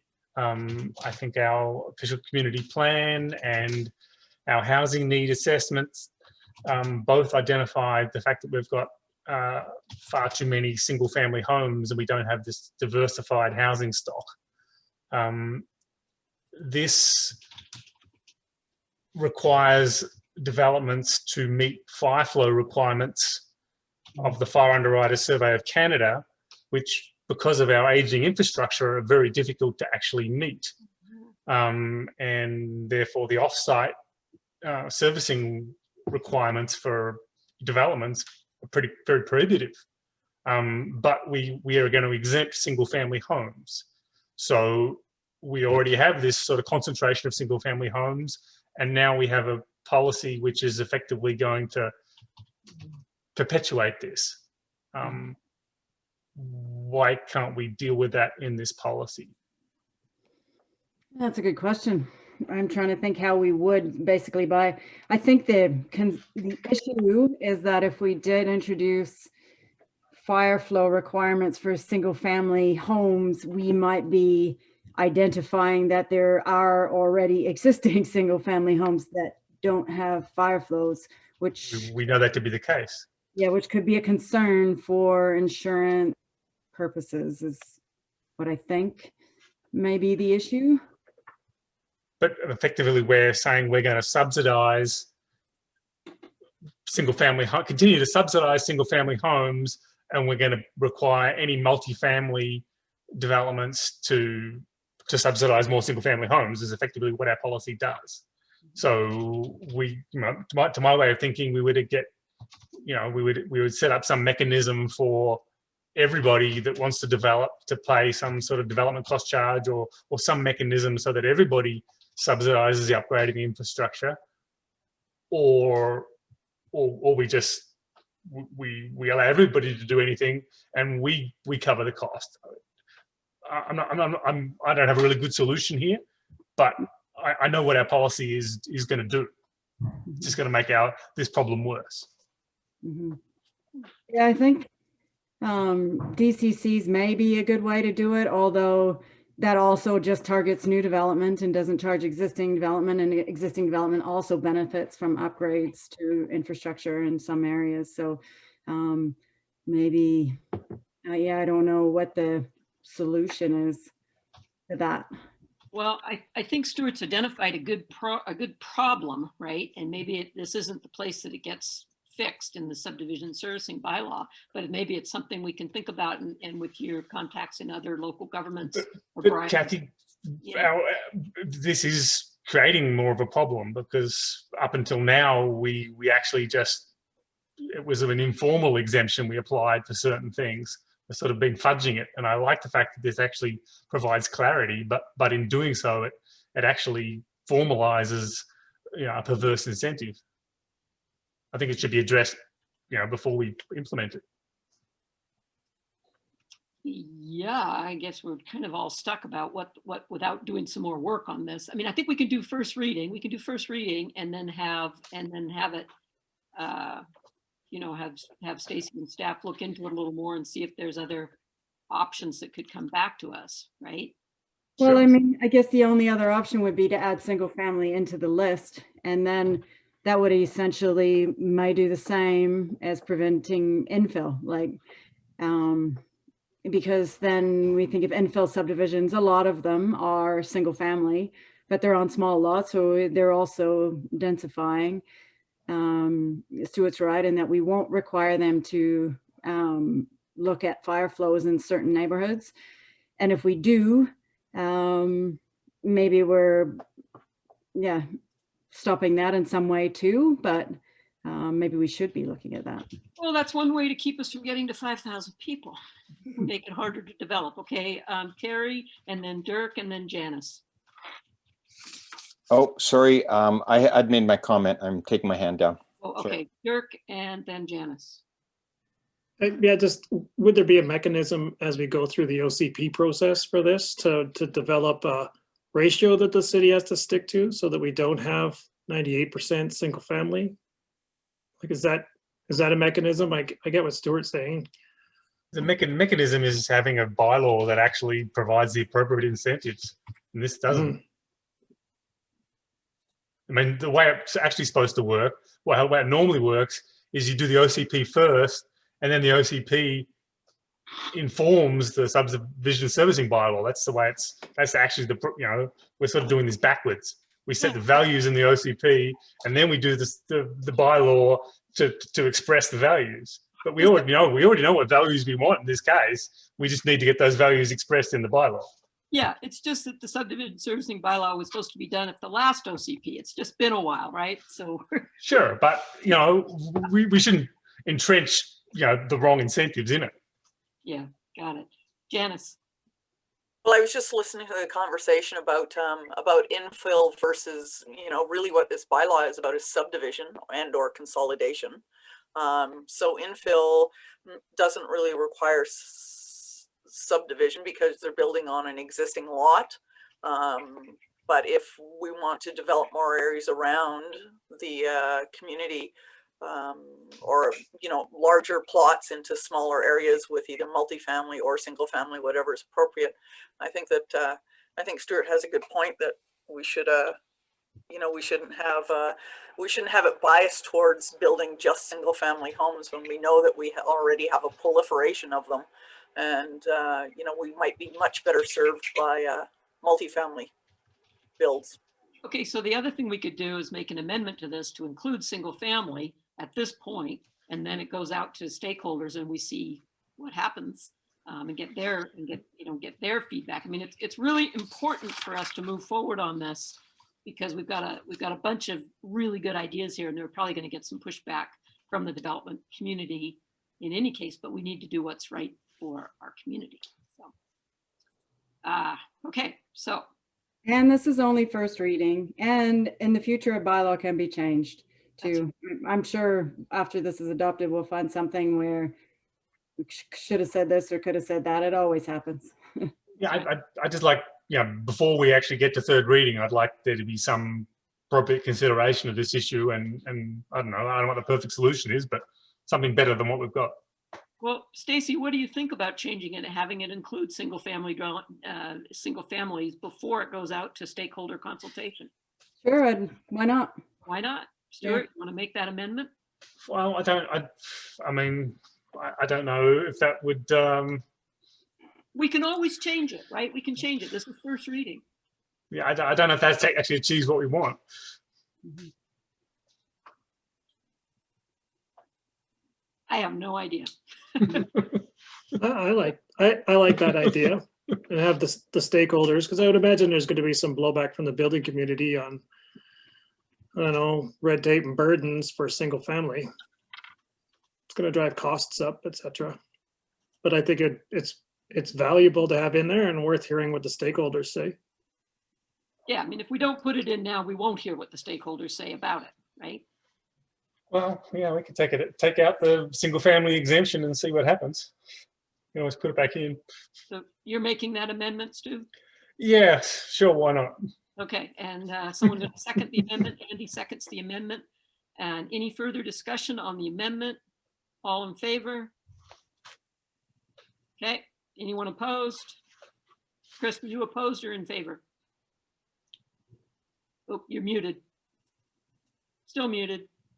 I know. I'm slow on the feed here. I put my hand up and then I see my hand go up. And it's like, oh. Okay, so you're in favor. Okay, so now we've voted on the amendment. So now we'll go back and we'll vote on the whole thing as amended, unless there's any other comments on it. Does anyone have anything else they want to say about it? The massive document, lots of work. Oh, staff does. Brian. Yeah, just we don't have first reading of a bylaw, so it doesn't have to be amended. It's just going to be as first reading as presented, because we're going to incorporate all this as first reading. So okay, we don't have a bylaw yet been read, so we don't have to amend anything. Okay, I thought we were amending what we were looking at here, but you've just taken that down as a note, and that's it. What if we hadn't wanted to do it? Then we wouldn't have taken it as a note. Okay, so all in favor of the first reading and sending it to stakeholders with the little note. Okay. So I think we're good on that. Catch up here. Okay, staff updates and reports. So now we have our Community Wildfire Protection Plan amendment, and this gets adopted after those great presentations tonight. Who wants to make the motion? Andy moves it, a seconder. Terry seconds it. Okay, Andy, any comments? You're muted, but that's okay. Terry, you seconded it. Any comments? No, good to go. Okay, Stuart, you had your hand up. Yeah, I just noted that the budget isn't detailed. The thing that stood out for me was the requirement for the Kootenay Columbia Trail Society to manage trailside woody debris would probably apply on the city's urban trail network and on the KCTS trails, which, as the city does fund both those operations, these are ongoing operational costs. And there may be more that I haven't paid as much attention to, but there are definitely costs involved in this plan. There were definitely costs involved in it, and these are recommendations. So I think what will happen is if we adopt the plan and then we go back in and we phase in the recommendations, and as the budget arises, it's like any of these other sort of larger plans we have. It's a document that will then work off of, because there was a bunch of stuff in there that we probably wouldn't ever do. Some of it is clearly RDKB work and things, but it's just we have the plan and then we start chipping away at it. That's what I was interpreting it. Okay, anything else? Anybody else have their hand up for this one? No? Oh, nice cat behind you, Stu. Okay, I'm going to call the question. All in favor of adoption? Okay, that's good. Great. And now we have the updated task list. Does anybody have any comments or questions on that? All good. Okay, we're into members' reports. Janice, you're up. Okay, on January 20th, I attended a Midtown Transition Committee meeting. On the 22nd, I participated in a Committee of the Whole meeting to annually review our Council's strategic plan for the remainder of our term. Also participated on the same day in the afternoon in the CAO annual performance review. Good job, Brian. And on the 26th, I had a really interesting conversation with a citizen who recommended an app for information sharing in the community. So it was a bit timely. It also might meet item 30 in the community wildfire plan, which is to develop a social media strategy recommendation. And the conversation was with a gentleman named Ian Crabb, who's a retired RCMP member, and he's also a member of the South Shawnigan, Duncan, North Cowichan, and Cowichan Bay Crime Prevention Society. He's a Rawson homeowner. The app is called Block Talk, and it's currently being used in Calgary. And it's a single source app that allows information to go out and replaces, you know, all those multiple posts on different social media platforms to ensure reliable, well-sourced information is circulated to the community. So Ian is planning on being in town, travel restrictions permitting, in the middle of February, and he has indicated he'd be happy to have a casual meeting with either staff or any council members to discuss the app, its requirements, its benefits, and how it would work for the community in Rossland. He's a very, very qualified person to sort of guide us in this direction with his background and with his current work in a crime prevention society. So I thought it was nice of him to reach out and offer his services to us. Interesting. And that's it. That's it. Stuart.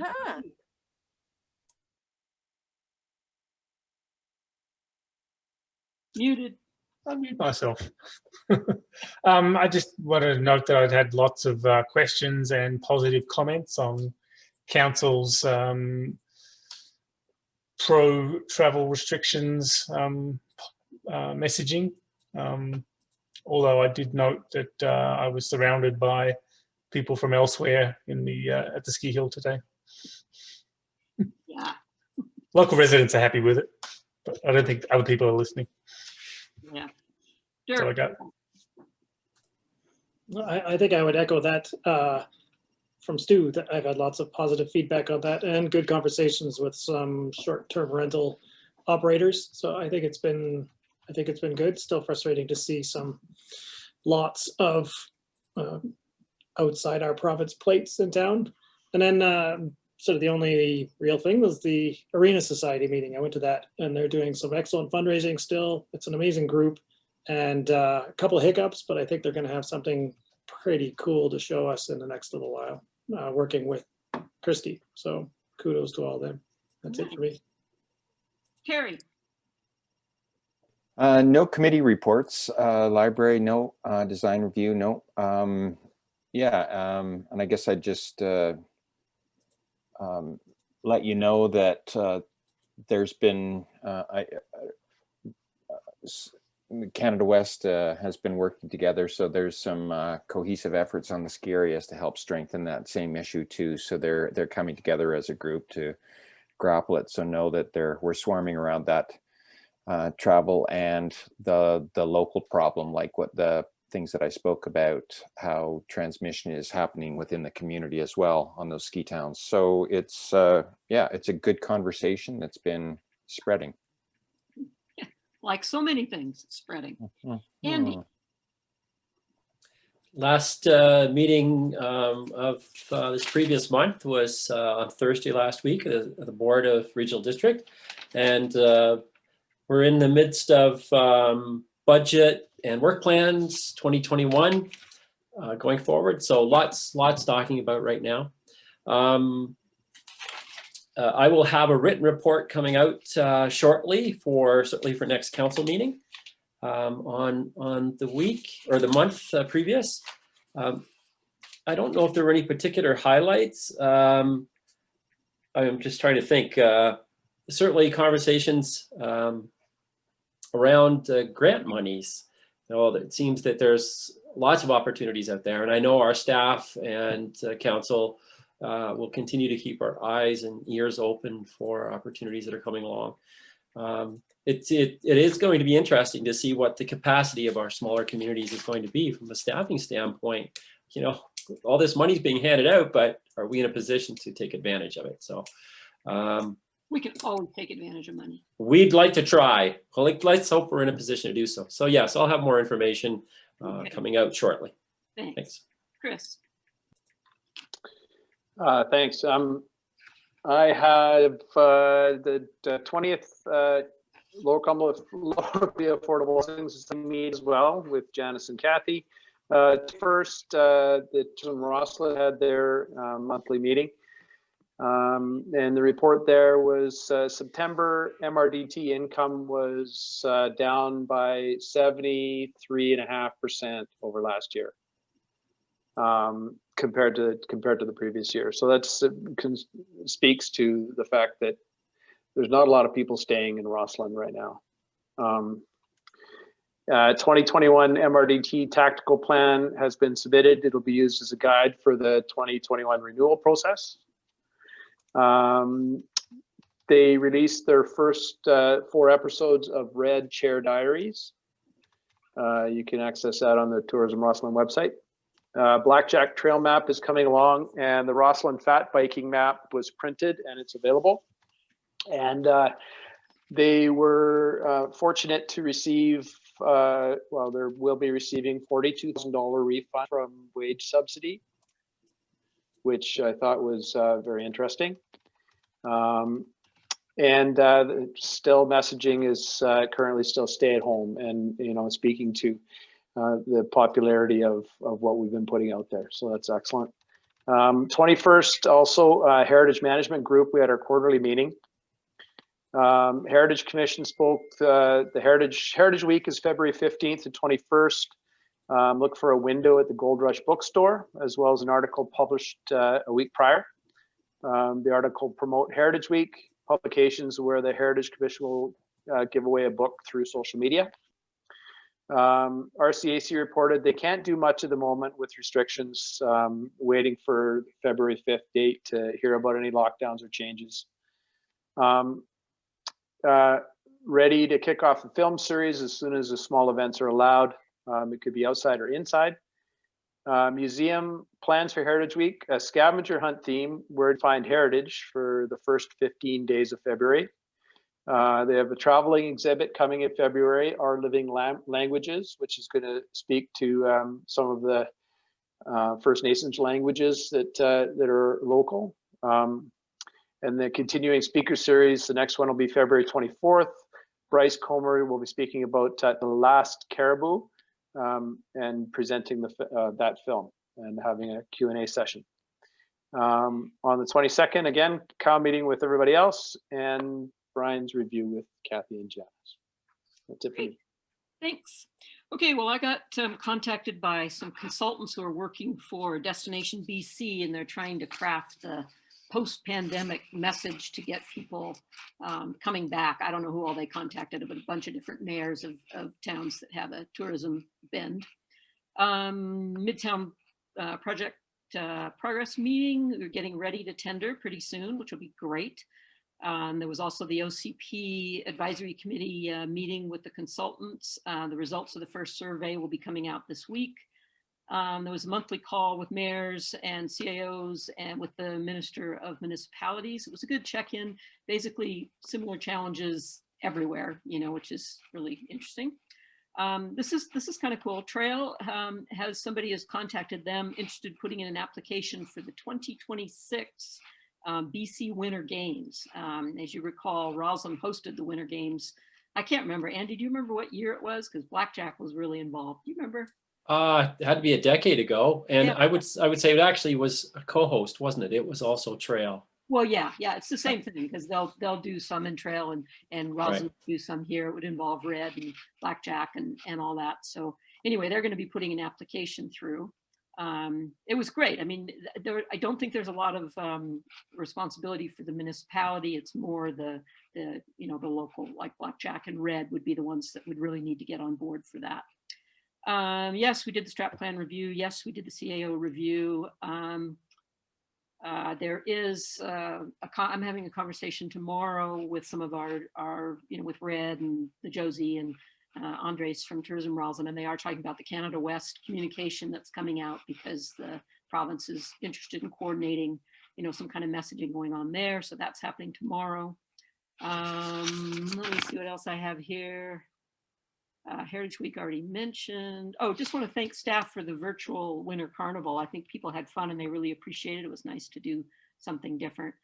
The other thing was that, if you guys may recall, we are a pilot community for a program called Looking Glass, which is a platform that takes regulations about the pandemic and matches it with economic considerations. So you can see like what a shutdown does to the local economy. Roslin itself is probably too small to really benefit from this, but the region could.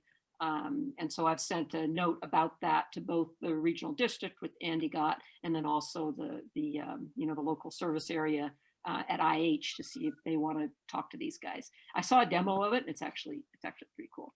And then the last thing is we did have this delegation tonight about the co-op, and I'm just interested if council wants to direct staff to look at that and talk with them a little bit and see if that's anything we're interested in. Does anybody have any comments on that? Dirk?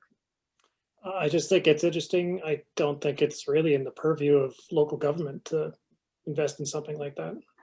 Okay, anybody else? No. Stuart? I mean, do we invest in anything? I mean, yeah, is this something where is this an alternative investment to something we're already doing, or is this something we'd have to come up with a budget for? I don't even understand. Yeah, we'll have Elma answer, but yeah, we do have money invested places, right? Elma, would you like to speak to that? I don't know, maybe you could use the climate action funds and specify that it can be used for sustainable initiatives. Yeah, I mean, I think that money, we like to keep that money for other things. I think Stuart's point was, do we have money invested elsewhere that we could redirect from wherever it's being held into something local? I think part of the, sorry, go ahead. I don't think there's like a return on that. So, once you're, they're just calling it a membership fee so that legislatively you're not giving business a break. That's how I think that would probably work. So if that is definitely the case, then it would be about just allocating funds towards that from your budget. Yeah. Okay, I'm not seeing a lot of interest in this. It's an interesting idea for sure, but I don't think it's for us. So, okay. So let's see, we should probably just communicate back to them that we're not interested at this point. Can you guys make a motion on that for us then? Yes, let's make a motion. Make a motion, Dirk. I move that we're not really interested at this time. Okay, and Carrie, did you second that? Yeah. Okay, any other comments? All in favor of that motion? Okay, all right. Too bad, it would be fun. I love the idea of investing locally, but I don't think we can as a municipality, not the best. There might be some, sorry, Kathy, there might be some linkages with our EDTF, and we might want to put them into looking into that possibility and make a bridge there first. Yeah, or maybe one of the things that they end up doing is helping promote it in some way, and individuals in the community that want to invest in it could do that. Okay, so with that, I'm not going to read our whole thing of why we're going into in camera, other than it's 91A, 91D, and 91E. Okay, I have a motion to go in camera. Andy makes it, and we're all good. And Dirk seconded it, we're all good. Okay, so, and Do we have a link to get into that? good question. I didn't see one. No, it's the same link, so we're just gonna kick everyone else off their regular meeting and then we'll make sure that we're secure and we'll continue on. So give us a couple minutes. Okay. I think Okay, our so we're just hanging out. Our attendees are all gone anyway, yeah? Yeah, you guys are good to go. I'm just going to stop recording. Okay. Okay, so I'll take a motion to adjourn. Everybody, good. And we're all good. Okay, thanks.